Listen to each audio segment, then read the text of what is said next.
Do I have enough time to go to the bathroom? No. We don't.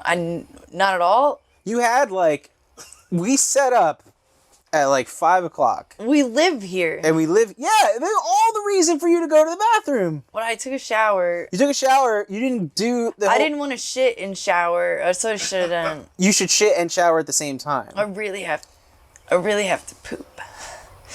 I don't think crossing your legs is not gonna do anything. It's gonna make it worse. So should I say like this? No, like this. Because you gotta get it has to flow out. Yeah. Like that. Look at this, that's a poop baby. That's not a poop baby. That's just peanut butter. Did you just pass gas, or was that what's going on? Oh, I have to poop. Dude. Somebody just open the floodgates. Could you just put your legs over here? All right, I'm ready. All right, ready? Yep.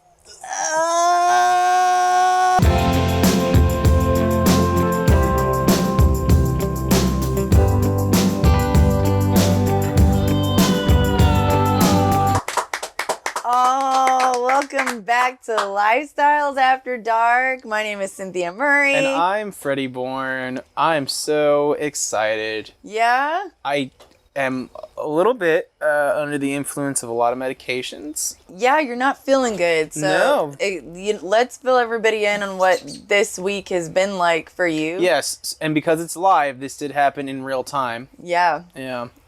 Where do I start? Yeah, well, let's just start with the shitting. Okay, it's a good place to start. So yeah, it's like liquid pee. Well, pee is liquid. Butt pee. Butt pee, yeah. Out your. Out of my gluteus maximus. Yeah. Yeah. So we started. You started going to the doctor. Yes. I would say we started going to the doctor. Yeah, we didn't go together. No, and you don't even know who my doctor is. You've not been feeling good. No. And you were like, I gotta go to the fucking doctor. And I'm like, okay. That's exactly what I said. I said I have to go to the fucking doctor. And the doctor said that an apple a day keeps the doctor away. So I've been eating a lot of apples, but the doctor still. The doctor said, hey, you're taking in a lot of fucking fiber. You should probably stop eating these apples. If only that was what he actually said. Instead, he went and said, hey, so it looks like you've had some challenges with your weight the past couple of years. Did you sucker punch him in the goddamn mouth? I couldn't. He was wearing a hearing aid, so I thought that if I punched him, I would have a lawsuit about. Oh, he was old. Yeah. He's not old. I just think he's an older gentleman. He's hearing impaired. Your hearing impaired doctor said you were fat. He didn't say it like that, but he said it in a kind way, like, "Oh, it seems like you had some struggles with your weight. By the way, you have a fatty liver. Don't know if you knew that." Oh, so not only is he poking at your weight, now he's poking at your liver.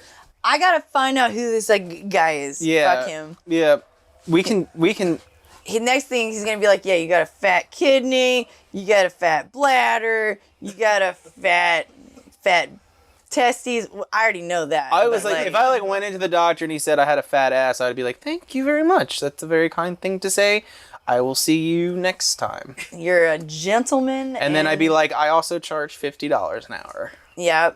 Did you say my girlfriend's got a fat ass? I didn't say to see it. No, because that would have been perverted, and I don't find that in the profession of being a doctor, where you go years and years of medical school, that you tell somebody, oh, by the way, you have some weight challenges. I'm like, is that what they fucking taught you in medical school? That's how you phrase it?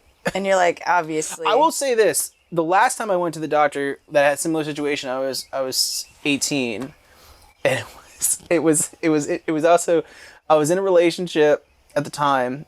I was about to go to college. I had to get a checkup, whatever. And he straight up, doctor was super skinny. Seemed like he had no idea what was going on. Didn't know what he was doing. I don't think he knew he was a doctor. And he was like, he asked me these two questions for my physical. He goes, are you sexually active? And then he kind of looked at me for a second. And then he just completely forget I asked. And so... That could have been a bad. No, so he said that. He said obviously this person's so a virgin. he said to me, he said practice safe sex and wear sunscreen. Those are the only 2 tidbits of information. And that particular summer, that particular day, I lost my virginity. Oh my. That day, to prove him wrong. And then I got sunburned because I didn't listen to one half of it. Did you have safe sex? Yeah. It was safe because nothing happened. It was belly button. Oh, you didn't know. Bless your heart. I was not. We both were very novices about it. Yeah, that was not the noise it made. It was more the noise that was made was like, I don't think it's working. And I'm like, I'm trying. And I bet she even lied about, having an orgasm then. I found out she lied for a year and 3 months. She was like, I totally came, babe. It was awesome. That was not how she sounded. It was more like, it was Sloth from fucking the Goonies. Oh. Can we say that? we're getting I have a lot more questions about your dating past now. All right. Which is fine.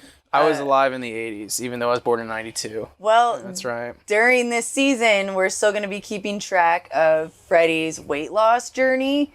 And I know this week's been rough for you. You've been shitting and throwing up, and we've been really trying to get on this low carb stuff. You got a haircut, which I'm really happy about. That's right. And we're getting on the up and up. I think if we have any viewers with any suggestions on fatty livers, please send us your letters on giving Freddie advice on what to do, how he should do it, and I'm doing this so when Benji edits this, he's gonna be like he's gonna be like, fuck you.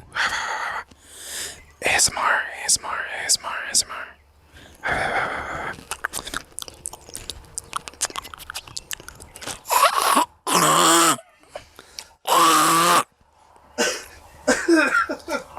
Tonight on the show we have Theo Akai and Tom Leggett. It's gonna be a fantastic show. Yeah. So stick around. We'll be right back. I'm gonna go use the bathroom. I'm gonna go throw up.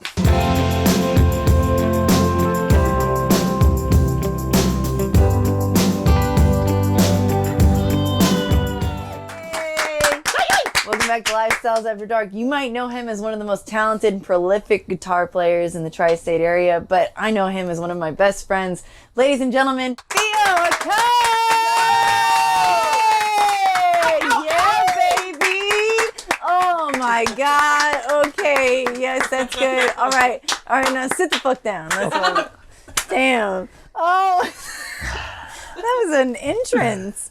Look at you, man. How you doing? I'm doing well. How you doing? Yeah, I'm doing fantastic. Good. Fabulous. Good. Okay, so I have to ask, the 517 Fitness, Yeah. You seem to be repping that tonight. Man, I am. Are they a sponsor of yours? I wish they were. It's a gym that I don't go to as much as I should go to. Oh, I got a little water on me. It's a gym. I'm going to move. It's okay. We have a bat problem in here. Oh. It's fine. Yeah. Some guano. Yeah.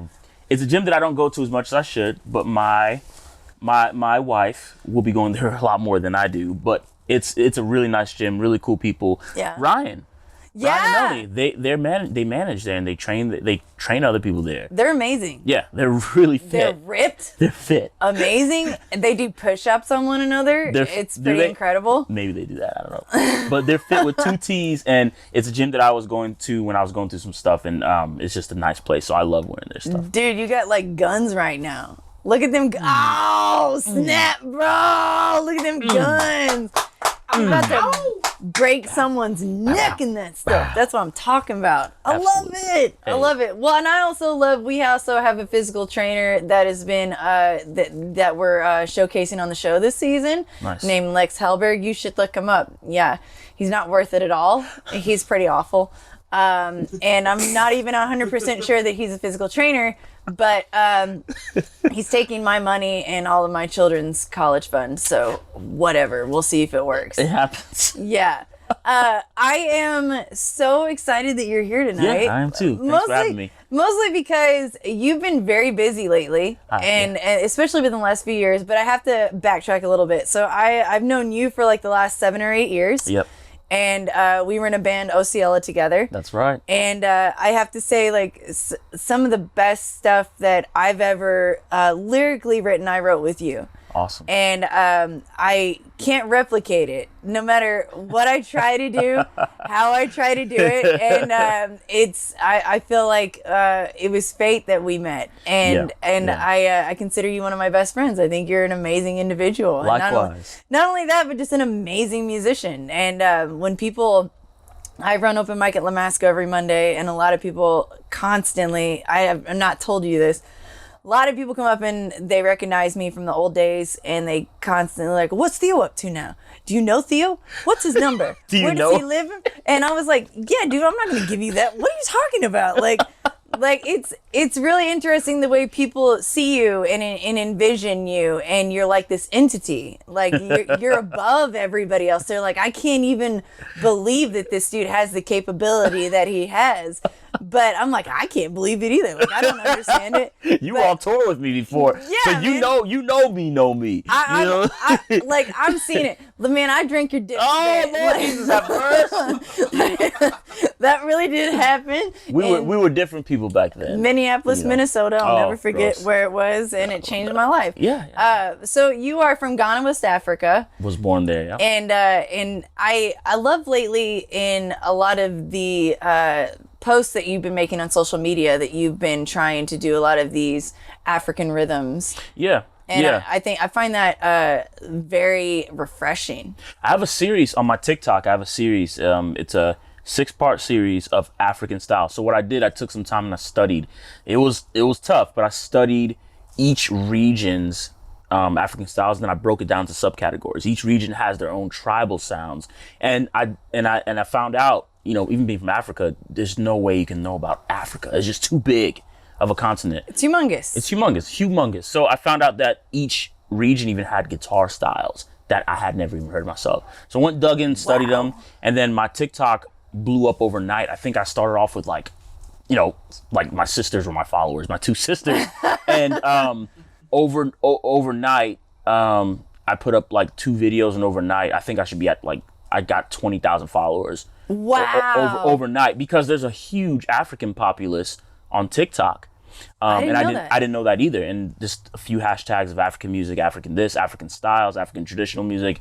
And here they came rushing in like, oh my gosh, this sounds just like home. This reminds me of home. And it's just that nostalgia of the African diaspora, of the people living outside of Africa. They're like, yo, this is the music of like where I grew up. And it was just really cool. And so I did a 6-part series.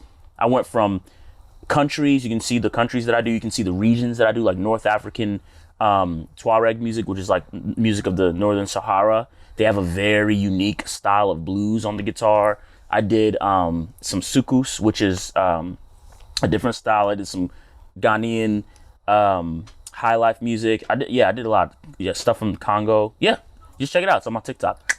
So what's your TikTok handle, if you don't mind sharing that? Akai Boy 89. Okay, so you were born in 1989? 89. Oh my, so he was born in the 80s. Okay. I told you. We were having that. So I was born in 87. I was like, I'm pretty sure Theo was born in the 80s too. I'm a huge Stephen Perry fan. I'm sure you are. Yeah. Yeah. Sherry. Oh, Sherry.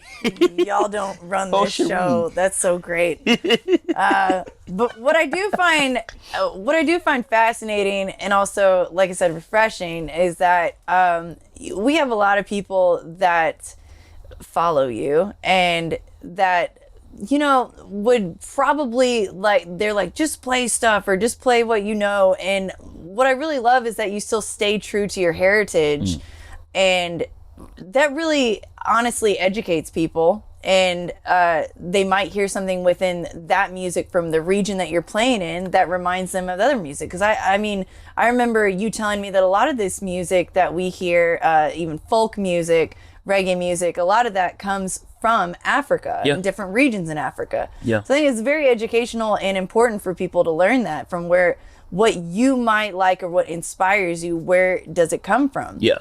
And I just really love that you are continuing that. Absolutely. And love that there's a following for it. There is. It's huge. And it even got deeper. I started diving more into Celtic music. I saw that. Yeah. There's a girl named Lady Mooncries. is her name. I don't know her real name, but me and her have chatted a few times. She lives in Colorado. She has a huge following. She's an amazing mandolin player. Yeah. Just an amazing musician altogether.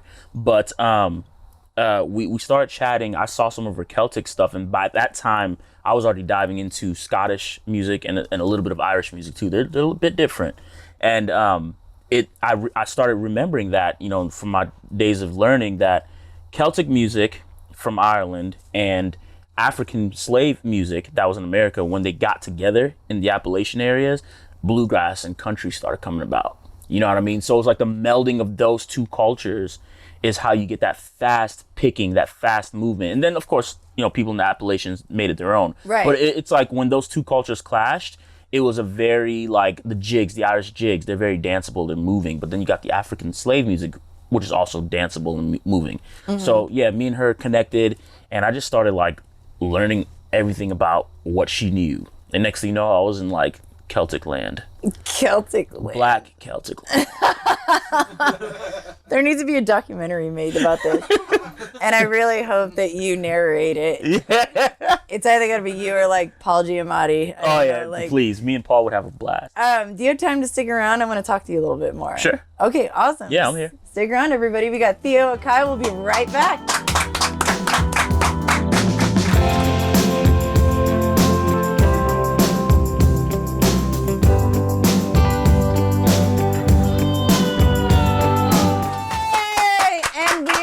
Back with Theo Akai, and dude, you've been busy lately, so like I want to talk about all this amazing stuff that you've been interacting in the last year. I'm gonna say year. Yeah.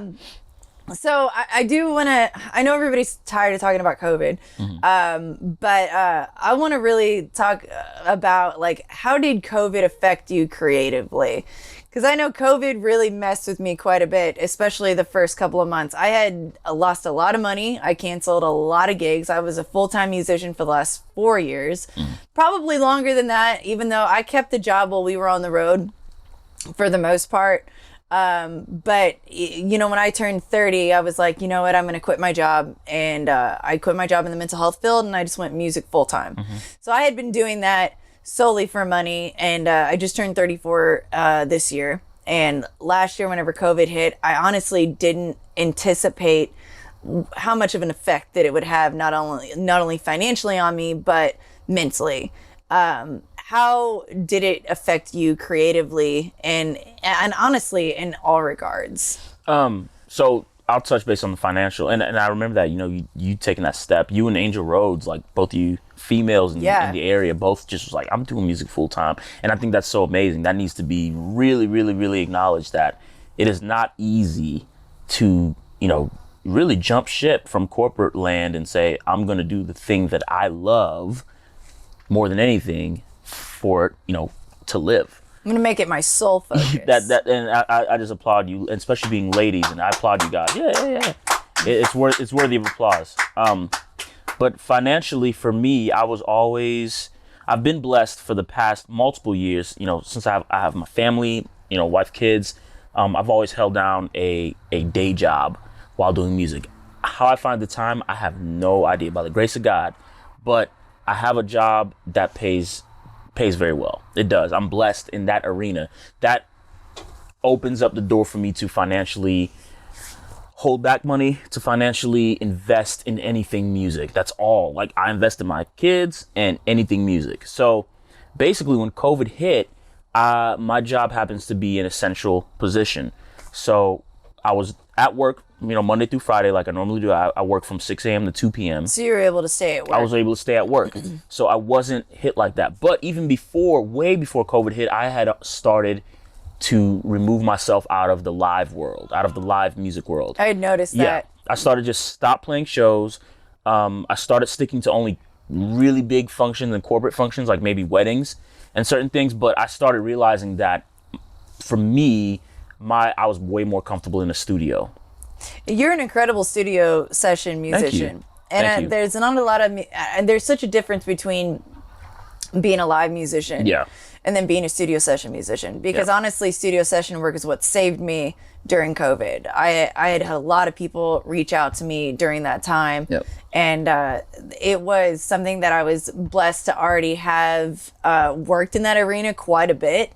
And it honestly actually made me tap back into doing more production work and sound engineering work, which I'd really not had an interest in, and now I'm like full force in. So even though COVID was threw a huge wrench in the machine, it also is a blessing in disguise for me. It made me focus on other things that I wouldn't have normally focused on musically. And it just opens the doors for, for everybody. I mean, I'm talking from churches to, just, stay-at-home moms. I mean, COVID just changed the way in which we all interact. And especially for us musicians, like I said, I was already in the more digital studio world. I was already writing jingles for soap companies in the Netherlands, before COVID hit. So I just said, okay, you know what? COVID's here. I haven't been playing shows anyways. I feel really bad for my musician friends who only rely on these shows. But I have to figure out a way to continue to make money. And what I found was that like the Instagrams, all the places where it was so congested musically, where everybody and their moms were a bedroom musician, it just happened to work that I had a niche. And there was two things that I had. One, doing a lot of foreign music, African music, that appealed to the African audience and just people across the pond in general. And then B, being able to just create guitar loops. And with that, I was able to start artists and other musicians. I could start their ideas for them, essentially, and sell them, hey, this is my guitar loop. You could start a song with this. And I started just selling those like hotcakes, and that brought in passive income. It's pretty amazing. Yeah, I was lucky. And of course, working with my good friend, Greg Williams, AKA Gregatron. Shout out to Gregatron, baby. Man, that guy's intense. But yeah, me and him have teamed up and have, even through COVID, we managed to come out with a lot of stuff for other people. I guess what I'm trying to say is, for me, my calling is to serve other artists. I like to make other artists sound good. And you do an amazing job at that, me included. I mean, I have to say, like a lot of the things that like I said earlier, that I wrote, like I would never be able to recreate that with anybody else. And a lot of the things that I've shown other artists, they're like, that sounds like you and Theo. Like, man, it does. And I mean, the way I write with you is not like anything else. And I think that a lot of other artists probably feel the same way. I mean, it's such an amazing experience to be able to sit down and write a song with you. I want you to kind of let everybody know about this Skittles pack, because I know that you've been pushing this pretty hard, and it's pretty amazing. Yeah, it's like I said, it's another string of passive income. Basically, all it is, it's me giving you, I have multiple ideas in my head for guitar. Guitar, bass, mandolin, whatever. I mean, I've been even on mandolin. I'll be in the shower and I'll just hear this little diddly in my head. And I'll be like, man, that could be a song. And so what I decided what was happening was I was getting all these calls for session work through COVID and from all around the world. So sometimes I'd wake up super early to catch somebody in like Germany through FaceTime or Zoom and be like, okay, I'm going to record my guitars for your song. And that's how I was making money. But then I said, okay, what if I just shipped out my guitar stuff on the internet, and any producer who wants me can buy that stuff and use them manipulate them how they will. Yeah. Because that's what was happening in my studio sessions anyway. They would take some 5 chords that I made and they would flip them around, cut them up, splice them up. I was like, well, instead of you doing this work while I'm live and I could be spending time with my kids, I'm just gonna have it there for you already. You could be knocking multiple birds out with one stone. And that's what I was trying to do. So I did it. The Skittles pack is my first guitar pack. It has 29 loops from my head, all original for the most part. I don't think I've stolen them from anywhere, but nothing you know. Not that I know of. And it's pretty cool because the difference that I'm trying to make here is that you can buy packs. Packs are a huge thing now. You can buy packs of keyboard sounds, drum sounds. People can hit, wind chimes and sell it as a pack. You can put it in your song. Right. But what I'm trying to do different is give full chord progressions with my effects, like my reverbs, my delays, my wah-wah sounds, but then also give you the dry version, which has no effects.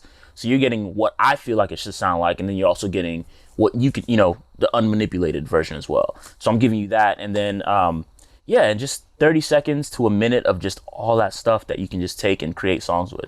And it's not only for producers, it's also for songwriters. So I have pretty much songs. I stack them into songs. You can hear it and be like, man, I could write to that. And you can take that and manipulate it how you want and write a whole song to it. Where can people find this Skittles pack? At akaimusic.com, AKAI music.com. You just go there and you look at my guitar packs link, and then you can buy my first one. And then my next pack should be coming out next month. I think I'll do one a month. Oh, yeah? So my next one's called Ghana Nights, and that's going to be an African music pack, like a West African style. Dude! So I love all of this. Like, I'm so happy for you. Yeah. Like, literally, I love you, man. Like, I love you too, man. Like, I'm so excited for all of this. Like, you're still working, and like, I have to say this. I have to, like, before we move on to the next segment, like, I really do believe that you have a gift from God, and Thank you. I'll cry talking about it. I think you're an amazing person, an amazing musician, an amazing artist, and I'm just so happy that you're continuing your gift and you're giving it to the world because you need to. And everybody check him out. What's your social medias? Tell everybody where you're at. AkaiBoy89. You can find me on Instagram, AkaiBoy89, Theophilus Akai on Facebook, things like that. Yeah, Instagram, TikTok, AkaiBoy89. So TikTok's where I do more of my educational stuff.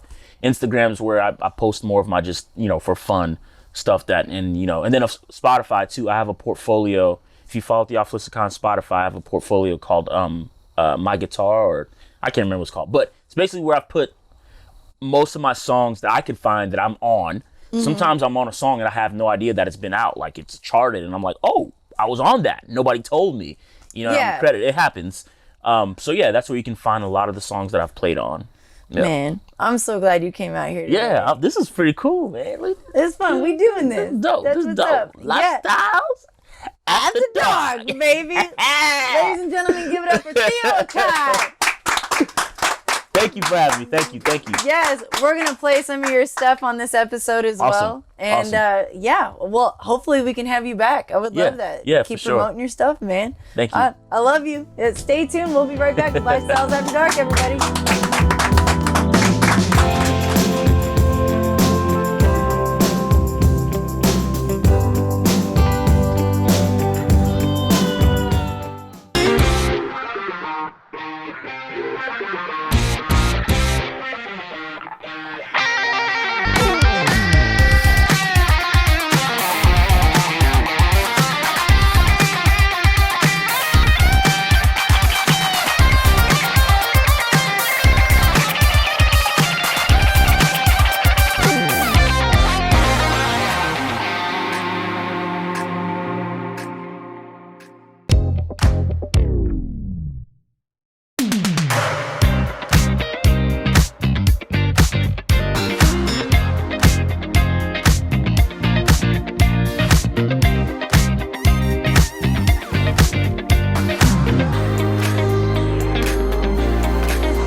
We're back with more fan mail. Son of a bitch. That's right. Here we go. Again, fan mail, not sure if it's from a number of fans or one singular fan who I imagine to be a 40-year-old person with a beard. If we take a picture, we'll take a look at the picture. Yep, there we go. That is how my dreams see this person. Chomo. That is anyways. Not Dear racially correct. Dear Cynthia and Freddie, what is your favorite 80s movie? Oh, I know. My very favorite 80s movie, it brings back so many memories, is Saving Private Ryan. That is a 90s movie. Oh. 99. That is... Titanic was 98. Scarface. I don't know. I think that's 70s. Breakfast at Tiffany's. That I think is 80s, right? Is that 80s? Did someone confirm that? Fuck, I don't know. Indiana Aaron. I think, okay, I'm going to give an actual serious answer and say, is it Flight of the Navigator? It was actually, yeah, Benji, Flight of the Navigator, which was a movie in 1982 or 84 or 86. Oh, One of the even years of the 80s. Michael J. Fox, yeah. No, it was Paul Rubens, who was famous for being Pee Wee Herman, played a Blow. spaceship. He was in Blow. He was a spaceship. Johnny Depp. That is wrong. Blow, that's my favorite 80s movie. Is that, I don't... It was filmed in the 80s. That, great. And next Good for question. them. Let's do this. Jesus Christ. You have 10 years of 80s movies to choose from, and you pick movies that were either 10 years before or almost 20 years after. Here's the thing, we could... How is Saving Private Ryan an 80s movie? Didn't it take Was Molly Ringwald in it? It was like, oh, Ryan, I'm so happy that you came home. I have these candles and I'm still a virgin. Please. Molly Ringwald, please call the show because I'd like to know, were you actually considered for Saving Private Ryan? Because that probably would have made her career. Shout out to Molly Ringwald. Give a shout out to Molly Ringwald, ladies and gentlemen. That's right. That's right. We have someone that and I only think the person who sang that was born in the 80s. So I wasn't sure. Maybe. It is a beautiful song. We will get sued for that. We don't have the rights. Dear Cynthia and Freddie, can my band play on your show? Yeah. You can come to the show. No, you can't play on. You can play on the show, but we won't film it. No, you can't. Yeah, we won't film it. Dear Cynthia and Freddie, oh God, what is your favorite song of each other's? Well, that's a fantastic question. That's a really good question. My favorite... So wait, before people might not know, we are famous, very famous, incredibly famous singer-songwriters. Yes, Yeah. that's right. That's right. So I'll let you go first. What's your favorite song? Oh, I would really like to hear your answer first. Oh, you would? Yeah, I'd really love you to I'd go. really love to hear what your favorite song of mine is. Oh, my favorite song of Freddie's is that old-fashioned tune. Yep, is it? That's about that one night stand that you had with that Brazilian whore that one time. That one night stand that was so great that she left you at the airport and she couldn't even understand you. That's true. Okay, dude, can I be honest with you all? 50th and 9th in Sao Paulo. That is actually the truth story. I wrote it about a girl that I met on Tinder who was visiting. I was living near New York City. I was living in Hoboken at the time, and we met on Tinder. Being the key word here. That's right. And you can't make can I explain real quick? You can't make Hoboken into a housewife. Can we okay, first off though, to be fair, I was already kind of resistant and kind of hesitant to even go because she did not look 26. She looked at least 14. And so I did. Don't look at me like that. We're gonna be fine. I made sure of a screenshot because I was afraid that I was gonna go into the city and like Chris Hansen would have been there and he'd be like, "How did you take a seat?" I'm like, "No, it says he's 26. He's 26." So I ended up writing the song though because it wasn't a good time. But she won't ever watch this again. She didn't even care that I did music. I was like, "Hey, I might play the show tonight. Do you want to come?" She's like, "No." And then she did, but that was beside the different type of thing with music. So what's your favorite song of mine? Okay, the first one. All right, next question. I do like Dying Stars. I do. Oh, it's so fucking sweet. And where can you find Dying Stars? Nowhere. But at open mic on Mondays at Lamasco Bar and Grill. That's right. That's right. Woo! Yeah! Very good, audience. Very good. It was like you were not told to do that. It was great. Next question. They don't know what the fuck's going on. They think I'm scolding them. I am scolding the audience. That is right. That's right. It's okay. I can't do this either, man. I don't know what the fuck I'm doing on this fucking thing. Like we gave up, man, and we're fuck. I'm reading. Yeah. Okay. I'm just picking these questions. This is okay.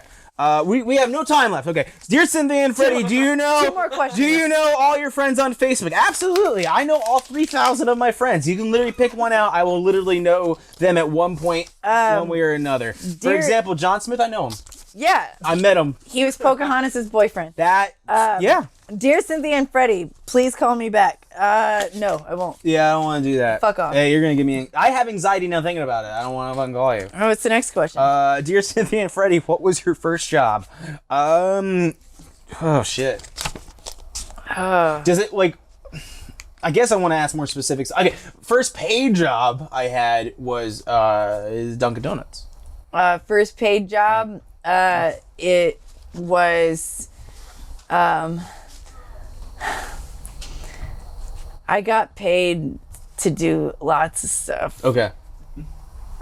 And they were all gross and dirty. Right. Okay. It was Taco Bell. That's right. Yeah, Taco Bell. That was it. It was Taco Bell. Dear Cynthia and Freddie, who was your favorite character in Tiger King? God damn it, that was my first job, and I didn't want to say it. Okay. Was that your first? You said that was your first job? Was being First a Tiger job, King? Was being a Tiger King? I was married to Joe Exotic. Oh, were you? I was. When? In 1991. 91. Yeah. Also the same year, I had a Saving meth Private problem. Ryan came out. I had what a a meth coincidence. problem, and That's right. he's like, "Bitch, I got tigers and I got meth," and I was like, That's right. What? Perfect. I'll feed your tigers and do your meth. And then he realized that I was a female. It took him about a year to figure that out. Yeah. And then he was like, "Bitch, hit the bricks." And I never got paid, but I had a hell of a time. That's great. It was wonderful. That was a great made-up story that you gave us. Yep. My favorite character, probably the one with no teeth? No, the tiger that bit Joe Exotic. Oh, Clarence. Yeah, that was it. Clarence the tiger who bit Joe Exotic in the middle of an interview. All these questions. That's not. I got 2 more though, or I got 3 more. Are we done? I'm done shit. with the Wait, is there any good ones? Oh, cash or card? Can we do that one? Cash or card? Dear Cynthia and Freddie, cash or card? Well, I'm a musician, so cash, always. I just say money. Like any type of money, whether it's cash, card, organs, Semen. That is not. I guess I don't know. I'm not verified yet on any of the social media platforms, but I would imagine if that happens, it'd probably be worth something. This show is brought to you by PayPal. PayPal. No, for we all can't. of your... No. That's not how it works. You can't just say things that Pal we're sponsored by because they show up. So here's the thing: things show up on the screen, and then people believe those are the products that we advertise, but we cannot. So I'm gonna make one up. PayPal. What is that? PayPal for all of your if you're one. Hey everybody. That's right. Hey, very good. Hey everybody. Hey everybody. For all of you wonderful motherfuckers wanting to buy stuff, go to PayPal. If you're wanting to buy a tiger illegally online, go to PayPal. PayPal for all your tiger and black market needs. And when you're at it, please call customer service and you can talk to Paul and he'll get on the phone with you and be like, hey, you need money? And you're like, yeah, well, can you babysit? We'll give you 10 cents an hour. Ladies and gentlemen, we have a wonderful show for you That's tonight. right. Yeah, that's right. Because the show, I don't know. I think if you've made it this far, it's going to go downhill from here. I don't know why you're even watching the show. PayPal. That's right. PayPal. PayPal all of your money. Can I?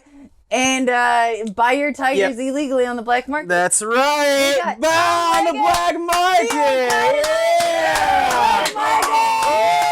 We'll be right back with Lifestyles Everywhere.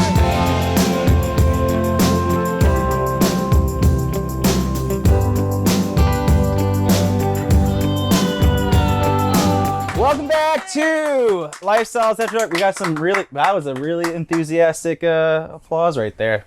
It was like it was rehearsed. Our first guest is the market master of the Franklin Street Bazaar, which is going to be beginning on June 5th and going for 13 Saturdays all the way up until August. Please welcome Tom Leggett, ladies and gentlemen. Tom Leggett. Pleasure to have you on the show. Howdy. Hey, how's it going? Nice seeing you. Nice to see you too. Nice seeing you. Thanks for having me. First of all, pleasure to meet you. Because we've never met. Never officially met? No. No. We've met online, which sounds creepy to some of the people, but that's okay. It's a professional thing. I was supposed to be on the lineup last year, and that was a bizarre time. So that was a bizarre time. Yes, definitely. Different spelling, though. That's definitely spelling. I did want to really quickly before we actually dive into any conversation. I know your wife Melanie was supposed to be here tonight. I know she was kind of not feeling too great, but. If I'm not mistaken, so now in September it's gonna be 15 years. 15 years married? Is that right? Yeah, we will be 15 years. Yeah, we're gonna make it, guys. That's right. What's the? Yeah, that's right. Very great applause for that. No, 15 years is. I mean, you definitely have me beat by 15 years actually right now. I'm pretty lucky. She's pretty awesome. So, and I think that that says a lot. I've been married before, ironically, to a girl named Melanie. Oh, okay. I divorced Melanie, married a Melanie, my ex married a Tom, so go figure. So maybe we just weren't with the right ones at the right time. Well, did you have a necklace by chance that said Melanie on it and then just maybe re-gift it? It would have been more of the tattoo, but no, I did not have any of that, thank heavens. The tattoo might have been helpful, actually. How was the wedding? Did you have the wedding here in Evansville or like the Indiana area? Or we had it downtown in a place that used to be called Daughters Isabella. No, Daughters of Charity. Daughters of Charity. It's okay. where or Isabella. It's where the rooftop bar is now. Oh yeah. I'm not even from this area originally, so you could literally tell me, yeah, this used to be here. But like, I agree with you. Yep, they have a little event place right next to it, and that's where it was back in the day. So. Where'd you have the honeymoon at? Disney World. We were both Disney fanatics, so we decided to do Disney Commando style. Yep. So. Disney World, is that the one in Florida? Correct. Okay. I like the one in Florida only because I've been there. I've never been one in California before. Yeah, so we had a blast. But like I said, I'm a big Disney freak, and she is too, so that helps. Who's your favorite character? Probably old school Mickey. Oh, okay. I like the classic, traditional, Steamboat Willie. I have a tattoo of Steamboat Willie. Oh, seriously? Yeah, so that's I mean, you can show the audience. Yeah, you can. Yeah, we got to show it here. Yeah, we got that, and then that's beautiful. Oh my gosh, that's really wonderful artwork. And then we did the old school aeroplane. Oh my god. Yeah. So we're little. This is me at 40 and thinking my parents would never allow me to have a tattoo in my entire life. And I finally told Mama, "Hey, I'm getting a tattoo because I'm really kind of surprised you haven't got one yet." And so I was like, "Really?" So that's. She was waiting for you to rebel. I guess. Yeah. And then you're like, "I guess time at 40 years old, I'm gonna rebel." 40 years old, fat and old, and I decided to go get it. No.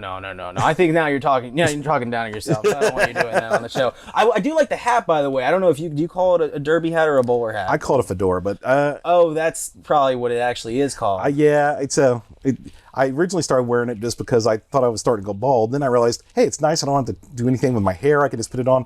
And now it's really turned into a weird identification piece for people. They see the beard and the hat and they know that's me. So. Yeah. Well, you brought that up too. You said that literally when people are walking, it's obviously with Franklin Street Bazaar, it is a pretty big madhouse. A lot of people are showing up. Yeah, we average probably 500 to 1,200 people a weekend. So a weekend. So would you say I know last year, we'll dive into it a little bit later, but especially with last year, I know you were really trying hard. I know last year usually you have up to 100 or so vendors, and I know last year I think you were down to 40 because of the pandemic, and now I think, what are you looking at now? I think you were probably saying the same about thing. 60, 69 vendors. So it's not it's and that's actually a good, comfortable number, and it makes it easy to manage, and everybody gets along. We have plenty of space, and so I'm good with it. So did you grow up in this area? Yep, I lived on the west side most of my life. So okay.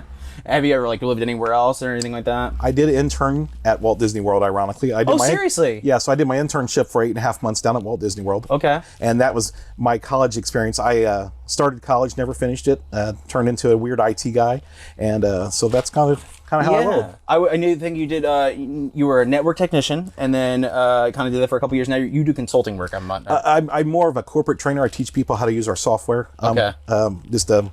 A big corporate trainer, I either travel and go see them, or we now in our age, I've been working from home for the last 9 years of my life. So way before the the plague hit. Yeah, that's kind of what it is. It is, yeah. And way before that hit, I was really familiar with working from home, so that was no big change for me. I was lucky where I was. Yeah. It was really fortunate for us. So. And I was gonna say, like, with this going on, like, how did you even get into doing events? I mean, you're literally someone that was working with, I think now with the Disney experience, I kind of understand a little bit about the event side, but what really kind of dove you into the whole, I'm gonna do vendors and I'm gonna have entertainment and I'm gonna have... It actually started even earlier than that. My wife and I started a business called Back Porch Cinema, and we did outdoor movies, and the Franklin Street Events Association, which at the time was headed by Amy Ward, she asked us if we would do some outdoor movies for them. So I kind of got involved, and I liked what I saw, and it was a fun organization. It was really progressive, and it was really reinvigorating that corridor, the Franklin Street corridor. And I was like, you know what? I really want to be a part of this. And, I was also a member of the West Side Nut Club at that time. I still am. And so it was just kind of a natural bleeding over. And then when they started the markets, I started volunteering, helping the original market master, and got to know everybody. And I just really enjoyed it. And so finally they kind of, some things had occurred, and times changed, and people moved on, and they asked me if I would consider managing the market. So that's thus the market master. So now how many years has it been now? I think it's like this will be 3.5, 4 years for me actually managing the market. Yeah. The market's been around for, I'm wanting to say, I think we said 8. Yeah, 8 or 9 years. 8 or 9 years, I think. So yeah, so it's really progressed, and it's a labor of love. I mean, let me rephrase that. I do get a stipend. Okay. I don't want to mislead anybody. I get paid to do it, but it's one of those, as we do here at the show. Yeah. But I think it's important to note that, hey, this is what it is. But it's really one of those things. Like, I get a lot of satisfaction. It honestly, I hate to admit, it's a lot of personal satisfaction, right? I enjoy working with the people. I enjoy seeing the public. So it just kind of kept rolling and rolling. And you might as well do what you love. So, and I'm gonna do it as long as it's fun, or as long as they'll have me. So. I mean, you've been doing a great job so far. I mean, I like I said, I really rarely known you at all. Obviously, the first time we're meeting, but even the professionalism that we had last year, I was like, this goes miles beyond what I'm used to. And I'm looking forward to talking a little bit more about that. You mind sticking around? Sure, I can stick around. All right, cool. Well, you drove here, so yeah. You have a choice. I'm stuck here. All right, folks, we'll be right back with Tom Leggett, Lifestyles After Dark. We'll be right back.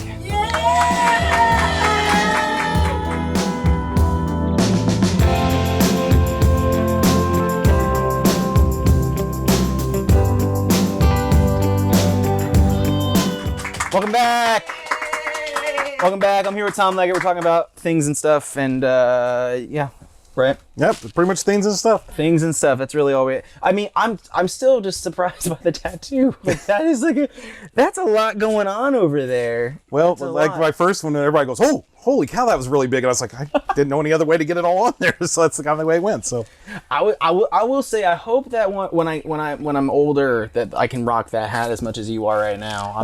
It's just. But the beard helps too. The beard does help. The beard helps. The hat's really holding all the hair on because it's all slowly starting to slide off onto my shoulders, and I'm like kind of getting nervous, so I decided to start covering it up. Oh, now you sound like my dad. Yeah, my dad had like a midlife crisis thing. Like, I think he was like 50 or 51, and he like had like, he got it's a little bit of hair, but then he had literally just this little cube. Like, it looked like a poop emoji essentially. Yeah, sometimes you just gotta admit it and be done with it. No, he decided to dye it blonde. Oh, To nice. try to match his scalp. Didn't really work, but he also had a tail as well. He had like a tail. So he dyed that as well. Gotcha. So it's just very odd. It just looked like almost like a what is it? Is that a what punctuation mark is that? Is that a question mark? Is it a colon? What's the colon? No, colon is the 2. That's the dots, and a semicolon's the dot. That's a semicolon. So you had the dot, and he had the little curly. Yes, that's exactly what it looked like. Very cool. My dad wouldn't even know what a semicolon is anyway, so it's all good. So Franklin Street Bazaar, we're starting back on June 5th, correct? Is that the date we're going for? The first Saturday in June. Yeah. And then we go all the way to the last Saturday in June. We go from 9 a.m. in the morning to 1 p.m. Mm-hmm. We're going to have yoga starting. So if you want to get there and do some yoga, I don't. I like to go out there and just say hi to everybody because I'll be stuck there. All right. But we do yoga from 9 in the morning till 9:45.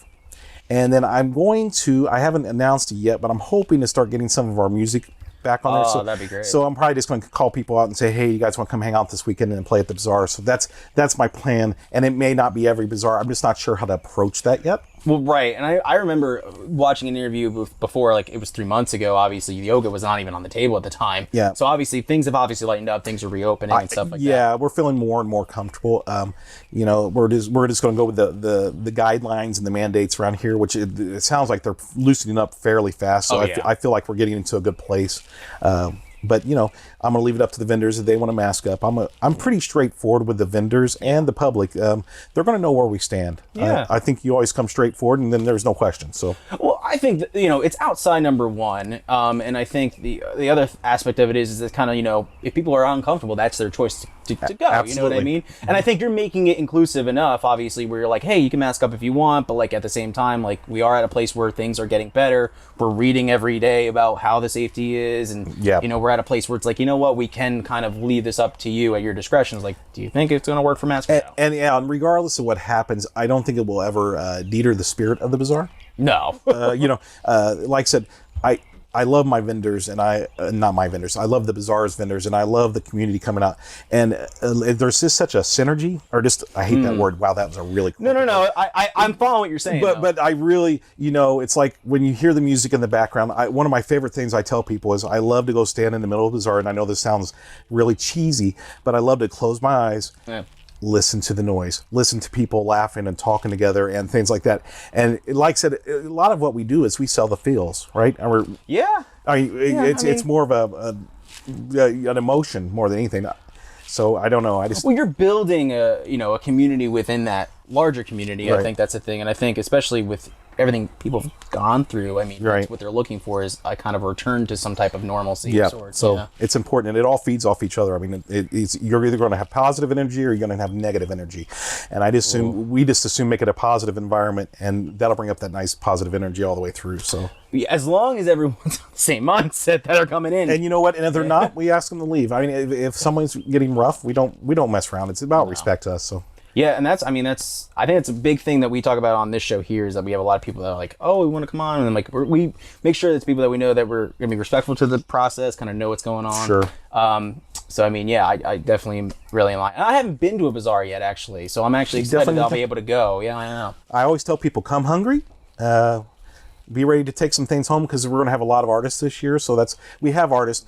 We've lost about 4 or 5 vendors, and I think I'm adding about 10 to 15 vendors this year. So we got all kinds of new stuff going on. And then we have our people that have been there forever from the get-go. And I love those people because it's kind of like you have the old man and the old woman. Right. And so I'm like, you talk to them. They know they'll get you going in the right direction. Mm-hmm. Right. And they really help each other out. Oh, yeah. So it's been a really cool experience to see that. And we've had a lot of people start at the bazaar, and they built something even bigger. Look, Be Happy Pie. Oh, Be Happy Pie Company. One of their original places they used to come to. They don't come anymore, and I get it. But they started at the bazaars, bringing the pies to the bazaars. They've grown big enough now. They're a brick and mortar, and they're extremely successful. So it's kind of neat seeing that progression, and it's neat to say, hey, we were kind of part of that. You were part of the beginning of that, yeah. Not we, but the bazaar, but they got the experience. I mean, that was really cool to see that go all the way around. And so it's really neat to see that. So. I was getting the thing over here that I have to wrap up, but it's okay because I do have a couple more things I want to talk to you about. So sorry, Benji. Have fun editing it. And to the viewer. Our one sole viewer. That's all we have. We just one? We just have the one, but they watch the videos 100 times. That's how you get the numbers. Okay, now it's me and some person from Bangladesh. That's what's kind of going on. Fair enough. Yeah. And somebody's probably going to sell you some car insurance. That's the only place where my net worth is even valuable Fair at enough. this point. $16 million. I did a Google search 3 years ago. Nice. No, the thing I wanted to kind of discuss, we talked about this a little bit before, and it wasn't really necessarily the pre-interview-esque thing, but we talked about like, oh, what's the subject matter going to be like, and obviously the show's kind of undergone some things, but I thought something that I thought was relatively important that I wanted to discuss was you talk about I talked about really wanted to highlighting people doing stuff behind the scenes. Sure. You've talked about doing stuff obviously with the Bazaar and the West Side Knot Club, and that people really are not seeing, and I think the quote that you said was the machine that goes on behind the scenes. And especially losing those things last year. Sure. People were, angry, torches and stuff like that. Do you think that people now have an appreciation of that? Like, do you think people have finally been able to kind of see, oh, I'm seeing the work that actually goes into these types of things? I think that's a great question. I think, it's easy for me to look at someone and go, wow, they're really not doing a very good job of that. They could have done this so much different. My rule of thumb is if you are willing to say that stuff, then you should be willing to volunteer or become a part of an organization and put up or shut up, because and I hate to be you have to be blunt about it. I think you have to be blunt about it, because you see it in people's baseball games. I watch these kids the adults get yelled at by other adults, and it blows my mind the lack of respect that here's somebody that's taking the time to spend with your child and coach them and make it a coachable moment, and yet you make all these opinions and these negative comments. If you're going to do that, become part of the solution. All right. So, and I look at it with the organizations I've been a part of, the West Side Nut Club, the Franklin Street Events Association, and the Bazaar, of course. And you really need to, if you're going to make those comments, that's great, but be creative and positive about it. Come and help out. Yeah. Volunteer your time. Yeah, I'm with you on that. Yeah, I like that a lot. And I know, and you make a good point, though. I mean, that, to me, I think I'm hopeful that people are more appreciative, because I do think that people have gone to this whole things reopened up, so everything's like, oh, back to the status quo. I've seen businesses do that. It's almost like basically trying to forget this thing happens. Like, you can't forget 9 months or just a rate. That's not how it works. And I think they don't understand the amount of preparation that goes into that. Oh my gosh. So for instance, we'll take the Fall Festival. Yeah. A huge event. We started getting, I also managed that social media site with a couple of the other guys, and people, you would not believe the amount of comments that people make that are like, I can't believe they're already canceling it. What they don't understand is, we have to make arrangements with the ride company a year in advance. So if we don't cut it out right now, guess what? We're stuck. I mean, we could potentially be stuck with contracts and everything else because we didn't cut that stuff early. So I understand it was frustrating for a lot of people, but you really have to come back and go, there's a lot of more mechanics and machinery that's running behind that scene. And I tell people it's like throwing a ball like a bowling ball, right? And you have that constant momentum, and it's eventually going to hit the pins. Yeah. But look how hard it is to slow that bowling ball down. So that's why you have to slow a machine down 9 months in advance because we don't know what's going to happen in 9 months. No, and especially who would have thought that even our world being in the infrastructure that we thought we had, that we'd be in a place where things would be locked down. You're thinking like, this is something that happened many years ago, where you're like, oh, okay, like this is not, Yeah, and you're really stuck in a damned if you do and damned if you don't situation, because I guarantee you, if we would have gone through with it, and this isn't negative, this is just kind of explaining the thought process.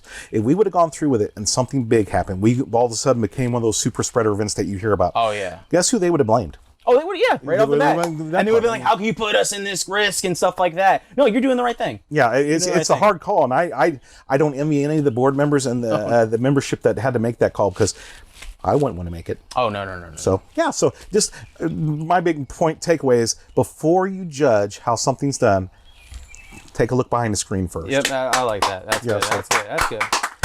All right, I'm off my soapbox, guys. No, it's fine. Hey, so Tom, we're out of time. I know you're a fan of Craig Ferguson, though, and that's kind of what I like to try to make this show become in the recent years. Are you going to have Jeff? No, we don't have Jeff. No, we have Benji, which he's not gay or a skeleton, but or a partial robot. Yeah, he's partial robot. But we're at the end of the interview, so we can do. We have to kind of change the name of some of the things. So we can either do an abnormal silence, big cash prize, or you can touch a Petey's toy. I'm not touching that toy. Okay. We'll do the awkward silence. Okay.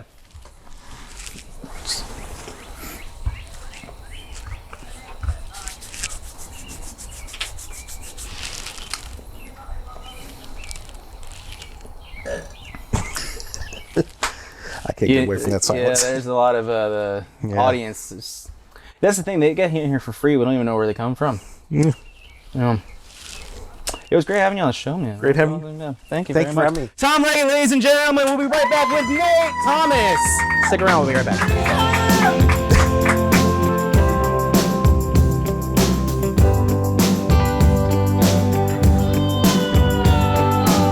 And now here performing Say I Won't. Please welcome to Lifestyles After Dark, Nate Thomas.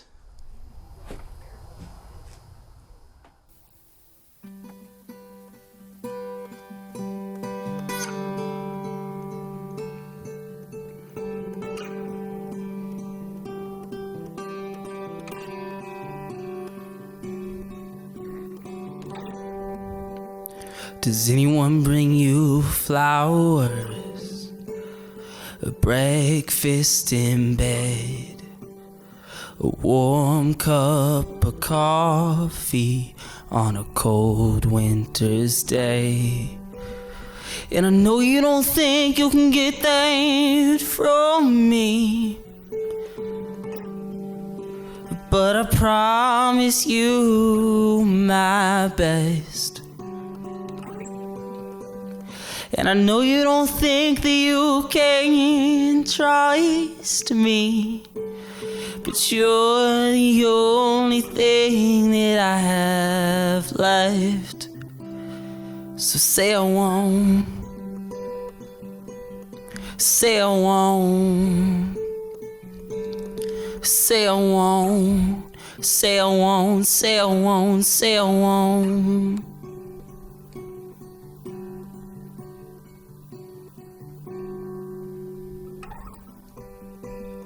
Wake you up with kisses before the sunrise, ice cream for breakfast, and sushi on Saturday nights.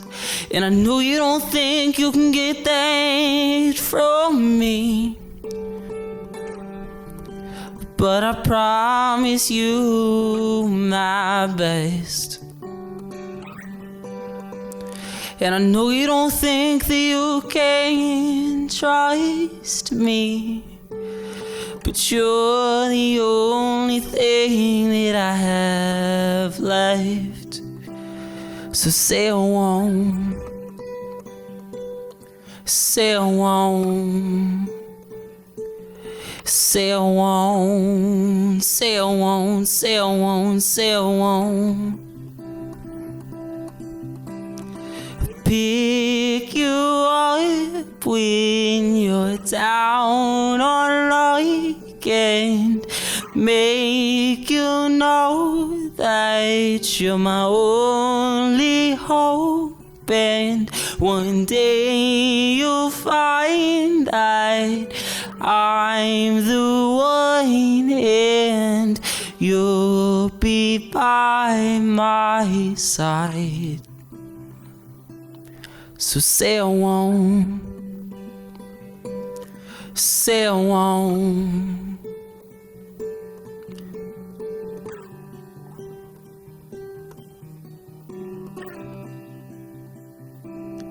So say I do.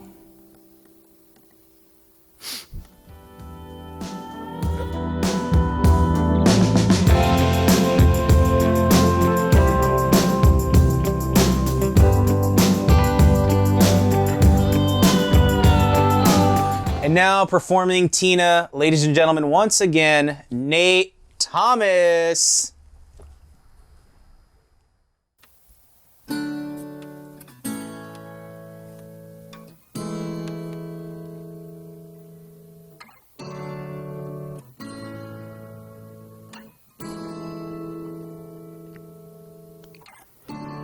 I just wanna be your boyfriend, not just a friend. And they call you Tina.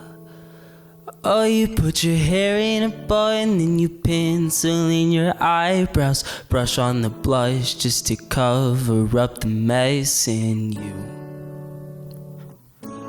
He messed up you.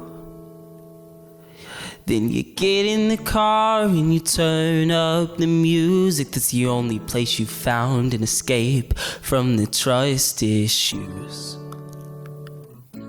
He messed up you, and I just wanna be with ya. Whether I have to wait till I see you at the gates, I wanna meet ya. For some coffee after work, any day is cool, but don't leave yet. I just have one more thing that I have to ask of you. Why do your friends call you Tina? I don't know why, I just thought that that was cool.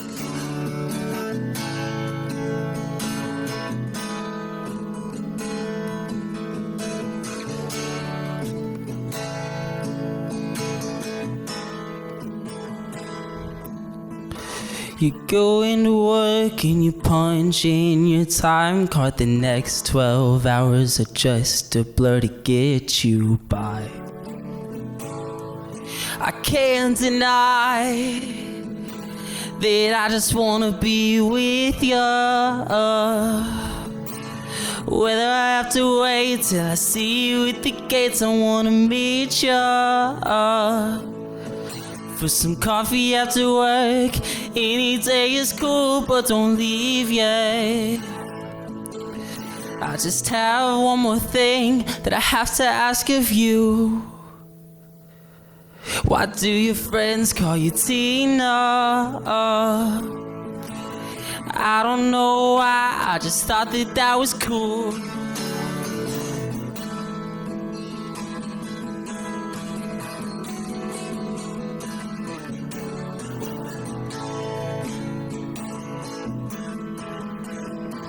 But I just wanna be with ya. Whether I have to wait till I see you at the gates, I wanna meet ya for some coffee after work. Any day is cool, but don't leave yet. I just have one more thing that I have to ask of you. 1, 2, 3, why do your friends call you Tina? I don't know why, I just thought that that was cool. I don't know why, I don't know why. I don't know why, is it short for something like? I don't know why, I don't know why. I don't know why, is it short for something like? I just wanna be your boyfriend, not just a friend. But they call you Tina.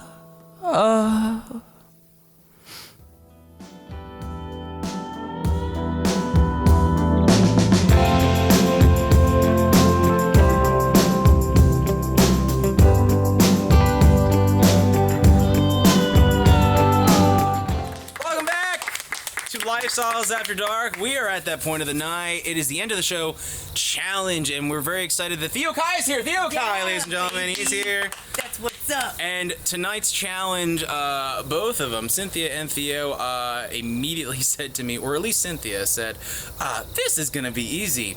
That sounded more like Theo, actually, if that was my impression. I apologize. I was trying to be Cynthia. It didn't work out. It is good. As you can tell right in front of me, like you can see, it is the Saltine Cracker Challenge. And I will read, and usually at this point, before I actually read what the challenge is, this is usually where we bring up our shout-out sponsor. So, don't have one. So please help us. I beg you. Please, I don't care. You just come on the show. Just you can run through. I don't care. We'll figure it out. So this is the Saltine Cracker Challenge. According to Wikipedia, very reliable source. And if I get sued, fuck you. Saltine Cracker Challenge, or the Saltine Challenge, the food challenge or competition in which a person has 60 seconds in which to eat 6 saltine soda crackers without drinking anything. And to then help your egos real quick and bring them down, although the challenge may sound trivial, it is actually very difficult because the crackers quickly exhaust the saliva in your mouth.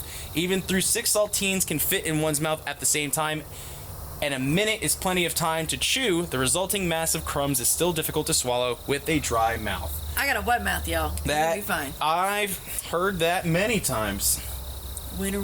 I highly doubt that. Saltine cracker dinner. So we do have 60 seconds that are going to be on the clock, or 1 minute if you like to be an asshole about it. Got 60 seconds on the clock. Keep in mind that you need to actually fully digest the crackers before the minute expires. So are you all ready? I'm ready. Are you ready, Theo? I'm ready. All right. Okay, we're getting focused. All right. On my count, 3, 2, 1, go. So it looks like right now, I think Theo, did he already take, well, I don't know what's going on.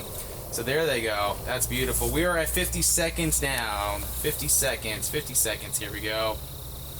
There we go. Beautiful. Look at the chewing that we have going on. That was a bad idea to take 2 at a time. That's right. That's what I was thinking. Theo thought he had the upper hand right now, but it looks like Cynthia might also be struggling because she hasn't even got the second one in yet. There we go. So now it looks like we might have a tied game at this point. 30 seconds left on the clock. 30 seconds left on the clock. It looks like, oh man, they both are at 2 and 2. 2 on the table left. Uh-oh, here we go. So it looks like Cynthia, oh, Theo's really going for it. We got 17 seconds left on the clock. Going to the 15 now. Here we go. 12, 11, 10, 9, 8, 7, 6, 5, 4, 3, 2, 1. Theo brings it in. We do want to see, uh-oh, he has not figured it out yet. That's right. He might try swallowing it just a little bit after the one. That's right. That's right. So at the end of this all, I just want to let you know I won. I actually won. Because I know that you couldn't fucking do it. That's right. I'm out. That's right. She's out. I'm out. Theo, thanks again for showing up. We appreciate it. Lifestyles After Dark. We'll see you next time.